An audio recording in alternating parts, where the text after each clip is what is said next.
Well, awesome. Well, again, thank you very much for taking the time to do this interview. Being a longtime fan of what you can do on the vocals, I mean, it's great to be able to see here in 2020 that not only that you're able to have your first solo album, Welcome to Hell, coming out on the 20th of November through Nuclear Blast, but the fact that it is still coming out in these turbulent times that we're coming in, because I've gotten the chance to be able to check this out over the last few days, and I just absolutely love what's going on here, and it just feels like an album that is so great to be able to still be able to come out here in 2020. Yeah, thanks a lot.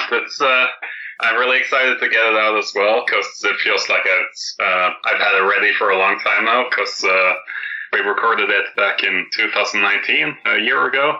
And then the corona stuff happened, so that put a little delay on things. But I'm happy to put it out now, even though, the situation isn't over yet.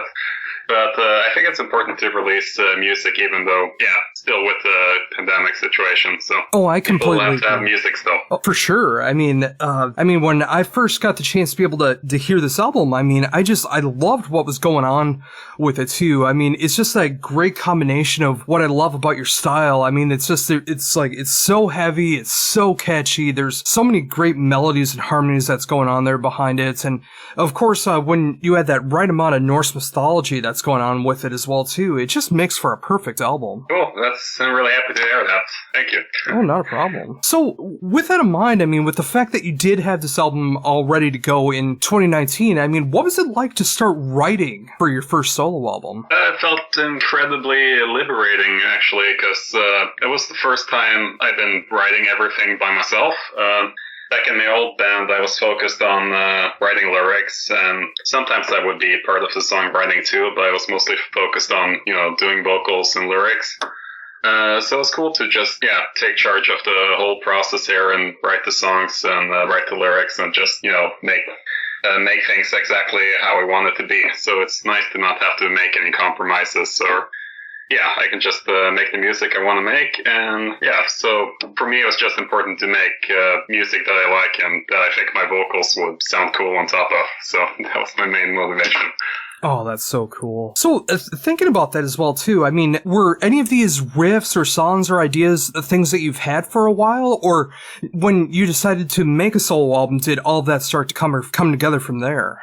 It's maybe just one riff that I had laying around for a while, but I made everything in about 6 months. I started right around New Year's Eve 2019, and I finished with the writing of both the music and lyrics around, probably like June or in the summer of 2019. So it was a pretty fast and smooth process, actually. Oh.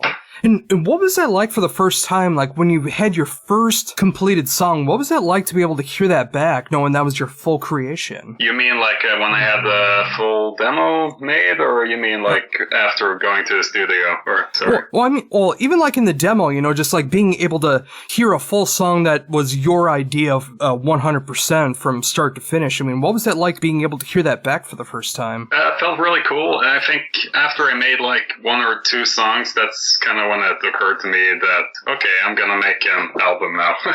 Because I didn't actually know if I could pull it off, because I'd never written a whole album by myself before. And I haven't, like I told you before, like I'd been mostly focused on lyrics and vocals. So I was just felt really happy that I was able to write music by myself, and just that I could, like, by sheer willpower, just kind of pull off writing the whole thing. So that felt cool. Oh, that's just great to hear that, too. I mean, especially when you were a part of a band where you're only doing, like, one part of the band instead of, like, being the full songwriter or something like that. I mean, when you're just focused on one part of being in the band and then you get the chance to be able to write full songs, I mean, that really shows what you can do as a songwriter and as a musician. And it's really cool to see what you can do with, like, all these ideas that you had going on, because, it's just like, it feels so right for what I expected from you as well, too, and even blowing me away from what I thought you could do as well, too, because being able to see all these ideas for the first time coming together, it's just a great combination. Yeah, it's awesome. I was a little surprised myself, but I think I just absorbed more than I thought I knew, like all those years. Like I was in the band for 12 years, so I think I just learned a lot about songwriting just from being in that band. And yeah, so I think everything, I just kind of instinctively knew how to write music by myself when it was finally time to do it. So it's been a good school for me all those years. Well, that's so cool. So thinking about that as well, too, like, how did you come up with who you wanted to be able to fill out the rest of the band? That was pretty simple. Once we found out that we were going to record in Portland, then I wanted a musician that was close to there. So I knew about the band Skeletor from before. I'm a big fan of that band. I think they're really cool. So I had my manager reach out to Rob Steinway there, and yeah, he was happy to be on board. So, and then we found our drummer, Kevin Foley. I met him in Bergen when he was in Norway, when he was the drummer for Abbott. So, yeah, and I knew he wasn't in Abbott anymore, and I saw that he was looking for, new bands to work with. So that timing was perfect. So we reached out to him, and he was on board, and then the bass player, Alexis, came on through Kevin, because he's a friend of Kevin, and they played together before. So that's how we got the lineup together. And now we have a new guitarist too that joined pretty recently, but he doesn't play on the album. He's Norwegian and his name is Remy Nygaard, and he's from a black thrash metal band called Inculter. They're really cool too, so you should check them out. It's a good group of guys, yeah.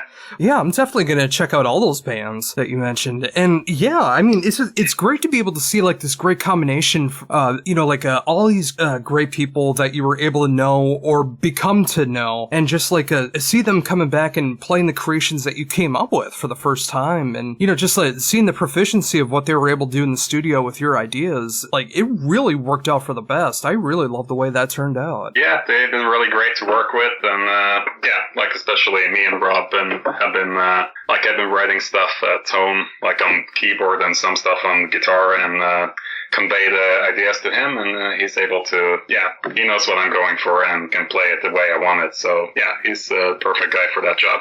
Oh, awesome. So when you were able to get this full band together and you were able to start getting into the studio, hearing the demos, everything like that, I mean, when you were able to hear your songs coming back from other people playing your songs, like, how did that make you feel as a beginner for a songwriter? I mean, how much more confident do you feel now than when you started? No, I feel really confident now. It was a pretty daunting task when I started out, and well, actually that's not true. I guess I didn't really think about it while I was writing it. I guess I started feeling more like a little tingly about it after I was done with the album, especially since there had been so much time passing too. But once we signed with Nuclear Blast and stuff, then I felt pretty confident that I wrote a good album, so I'm not crazy that I'm the only one who likes it, So it's good to get some confirmation in that sense too. Totally. But no, I'm really happy about the reception. It's like the song North Star, it's being played on the radio here in Norway and stuff, so that's really cool, and it's nice to see people really loving it, so I'm really happy about that. Oh yeah, and I love the diversity that's going along with it too. I mean, like whether it's more the mid-tempo or near ballady stuff that you got going on, or just like the full-on heavy metal effect that you got going on with the speed. I mean, like being able to see something like Father War being able to start off the album, I think that was just an incredible way to start that off, and the track listing that you got it as well too. I mean, it feels like it was meant to be in that order, and it really makes for the album to really stand out from start to finish. Yeah, thanks. I'm glad you noticed that. I put a lot of thought into the song order, so yeah, I really wanted it to have a strong finish. That was important to me, because I kind of hate when bands put all their good songs in the first half and then kind of figure people don't listen to the rest. So I just tried to make it, like a good record all the way through, so you can listen to it from start to finish. So, I'm glad you like the order of it, though. Oh, totally. I mean, I'm very much an album guy. I like being able to hear more than just singles. Like, I love being able to hear the whole album, because I feel like even if a song is meant to be a filler, like some artists want to go out and just like make fillers or B-sides that they don't really care about, I want to be able to hear that full album experience, because you put the time and effort into recording those songs, I want to be able to hear what that's all about and how it compares and contrasts to the rest of the album. And knowing that you wanted to make it killer from start to finish and have that great first impression for making a solo album, I mean, track listing is so important to be able to do that when it comes to an album. Yeah, I totally agree. And it's one of the reasons why I didn't want to put out the album on 2 records too, like when it comes to LP. I think it's kind of annoying that like all the records these days are like 2 LPs. I think it's cooler with like the old ones where you get to listen to the music for, 20 minutes or whatever before you have to switch the side. That's just I just thought of that when you were saying what you were saying. Oh yeah, when it comes to vinyl like that, I mean, when you get to that point and you have to flip it over, I mean, like if you just get to sit down and relax and listen to the album, I mean, you have to get up and be able to flip the vinyl around, so that can kind of take away from the experience, but it's also curious to see how that works out too. I mean, after you get like 20-some minutes and you do have to flip it over, again, that track listing is so important for what's going to start off one side of the vinyl and end on that side of the vinyl, and then flip it and see how the rest of it goes. Yeah, it definitely informed, the decision making when it came to putting the tracks together too. So how it would work out on vinyl. So right now it's like exactly almost 20 minutes on each side, and it exactly fits onto one record. So that worked out great. Oh, totally. And thinking about that as well too. I mean, with you being able to write out these songs fully, being able to hear them back, getting some great musicians to be able to help fill out that sound. I mean, what was it like when you were thinking about what you wanted to write lyrically for this album? I mean, it's so great to be able to see like all the Norse mythology that's going on throughout this album. Yeah, that was kind of a no-brainer for me. It's I've been writing about Norse mythology before in my old band. It was less serious then, and I did it mostly like on the first album that we put out, a little less after that. So it just felt good for me to kind of return to that and really dive into it this time, and I really did a lot more research with reading Edda and Snorre, which is the history of all the Norwegian Viking kings and that kind of stuff. And also, it's been cool for me to write in English this time mostly, as opposed to Norwegian, which I exclusively wrote in before. So that's been kind of like, I wouldn't say it's been a challenge, but it's definitely been like refreshing for me. And it's cool for me to write lyrics that people can understand too, since I put a lot of work into it. So it's been cool. Oh yeah, and I also gotta think that's really gotta help as a lyricist too. I mean, when you're able to write exclusively in one language, and then when you're able to go solo and you're able to write in that universal English language, I mean, I imagine that's gotta help with like ideas of like where you want to go lyrically, because there's so many great songs that you can go in that really fits with the language, or just being able to hear new words and sounds to come up with inspiration, and just seeing something fully in English. I really love the way that turned out. Yeah, and it's actually kind of easier for me to write in English, because in the English language there's a lot more words. Norwegian has less words, and it's kind of tricky if you're trying to learn Norwegian, because we have like words that have like one word can have like 4 different meanings, so it depends on the context. But so it's definitely a lot easier to rhyme in English, so I'm thankful for that.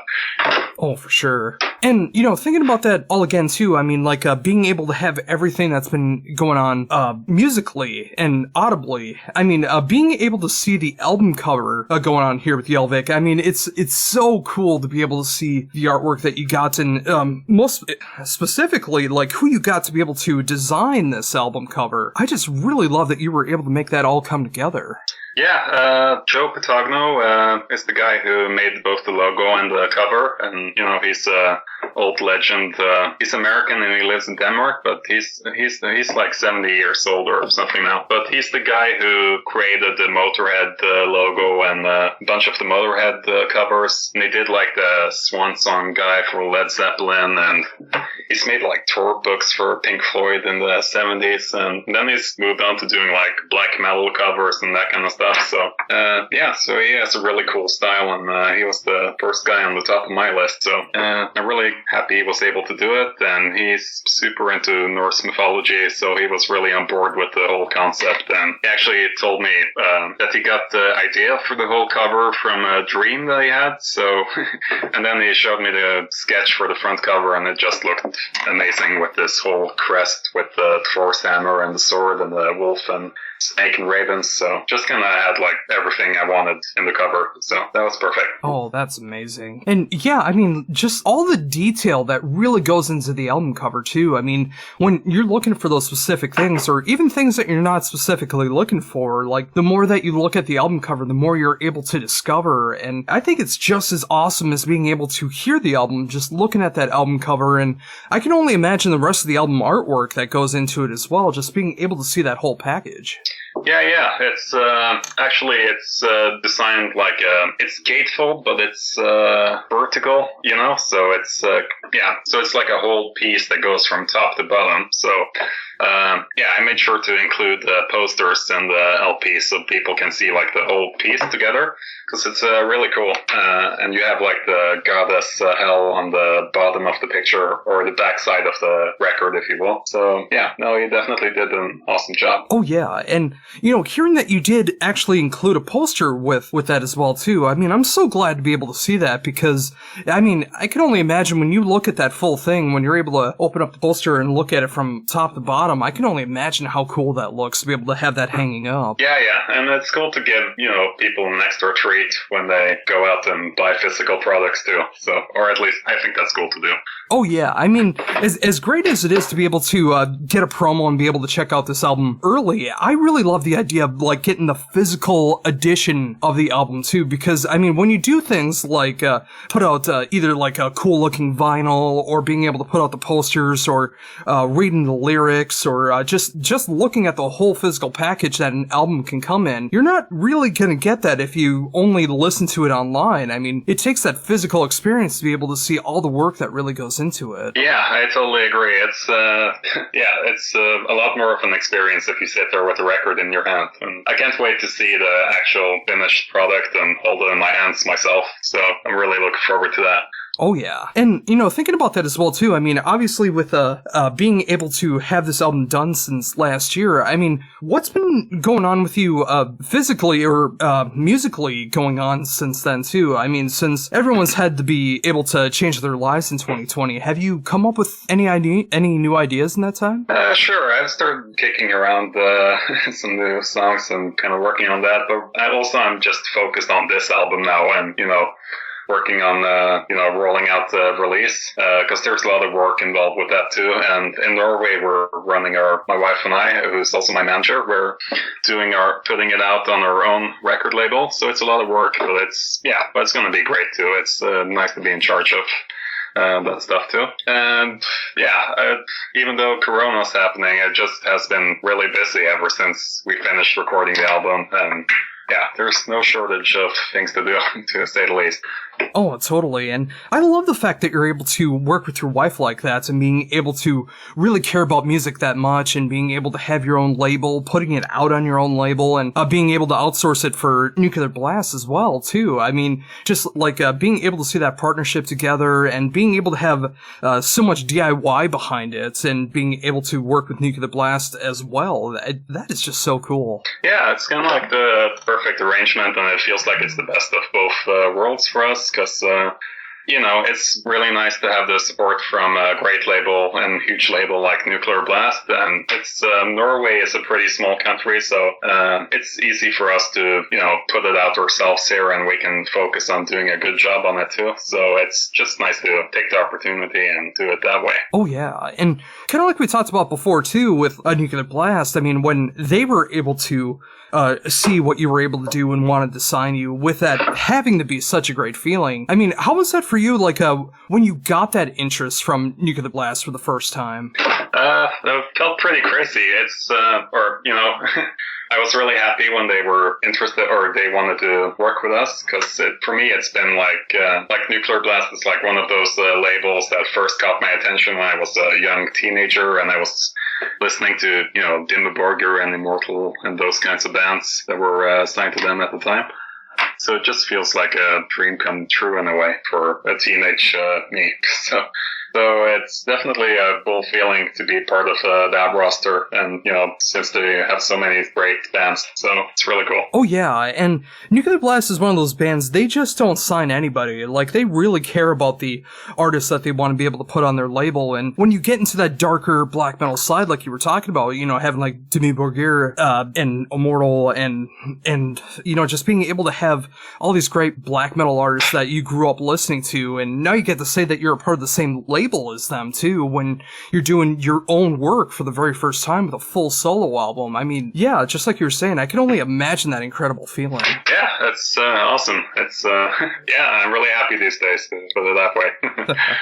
Yeah, and, thinking about that too, just going back a little bit, with having the album done since 2019 and, finally getting able to put this album out on the 20th of November, I'm really glad to see that, even though you've been sitting on the album too, that there is still work to do, and, you're still able to keep working and promoting this album, because obviously, having to sit on an album and having to hear these songs for a long time, I know, that can get a little rough to do without thinking of the next album. I'm glad that, you're still able to focus on this album, love what you're still doing, and really have that passion and power behind this album. Yeah, it's it's a terrible situation we're in too with the Corona situation.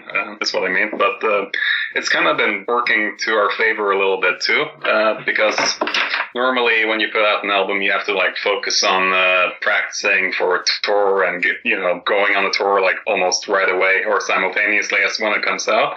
So it's nice for us that, since we're starting this band from scratch, it's been like really fortunate that we can just focus fully on putting this release out, because I don't know how we would have time to do everything, if not almost, but it's worked out great. We can just focus 100% on putting the release out, and then we can start getting ready for tour, and hopefully that's going to open up next year. So it's kind of turned out really great for us, timing wise. Oh yes, and yeah, I'm glad you brought that up too, and I'm really hoping that touring and live shows are going to start happening in 2021, because as much as I love hearing these songs in the full recorded studio form, I'm really excited to see what these songs are going to sound like in the live setting. Yeah, me too. I think it's going to be. I think they're going to translate well to live setting a lot of the songs. I've actually been keeping that in mind too, what it's going to sound like live when I've been writing the stuff. So. I can't wait to, do it for real. Yeah, and that's another thing I really noticed about this album, too, is that it does have, like, a live feeling behind it, too. I mean, it feels like the entire album could be played in a live setting, and I really do appreciate that, too, because as great as it is to be able to hear these full songs with all these tracks that are going on to it as well, I mean, if you need a laptop to be able to fill out the rest of the song, it's not always going to have that great feeling in that live setting, but when you're able to play that between everyone that's going to be on stage and just having everything played for real, I think that just makes for a greater experience. Yeah, I agree, and I kind of was careful not to like overdo, stuff in studio that you can't like replicate live. So, because I wanted to be able to play the songs live without needing like 100 guys or whatever. So that was important too. Oh, totally. And yeah, again, just thinking about everything that's been going on there. I mean, since you started writing for the solo album and now looking forward to shows hopefully happening in 2021 again and everything in between, I really love the fact that you're in this position to be able to have this solo project going forward, being able to work on this, making it a full-fledged band with everyone involved, and getting the backing of Nuclear Blast behind it as well, too. It just seems like everything was going together the way it was meant to happen. And, even though I've only had the album for a few days and I've been constantly listening to it, I really love what's happened with Welcome to Hell. I feel it's one of the best albums to come out in 2020, and I'm just excited to see that you were able to take what you could already do and raise it to that next level. Yeah, definitely. I'm really happy to hear you say that, and I definitely put all of my effort into making it the best release ever. I put my last name on it for a reason, so it has to be good. Otherwise, my family will be really disappointed. But I just put the 100% into the music and lyrics and just did my very best on it. So I'm happy you really like it too. So thanks a lot for that. Oh, not a problem. And I mean every word too. And I'm so excited to see where you're at here in 2020, just being able to go out on your own and make such a killer album from start to finish, and, everything that will eventually happen in the future. And, thinking about that again, once again, thank you very much for taking this time to be able to talk to me about everything with this album, Welcome to Hell, coming out the 20th of November through Nuclear Blast. I think it's just a perfect near 40-minute album. And just everything from start to finish. It's just a fun album to listen to from start to finish. I can't wait for everyone else to be able to hear it and check it out. And hopefully in 2021, being able to see this stuff live. Yeah, awesome. And it's been great to talk to you. And thank you so much for your kind words. Makes me really happy to hear all that. It's a really exciting time. So lots to look forward to. So thank you so much for the talk. It's a pleasure to talk to you here. Oh, absolutely the same here. I've been wanting to talk to you for a very long time. And now that I get to talk to you for your first solo album, I think it has so much more meaning to be able to talk to you for this, and just seeing all the future success that will be coming from this album. And I, once again, thank you for the time for that. Yeah, you too. And glad we finally was able to make it happen. So it's been great.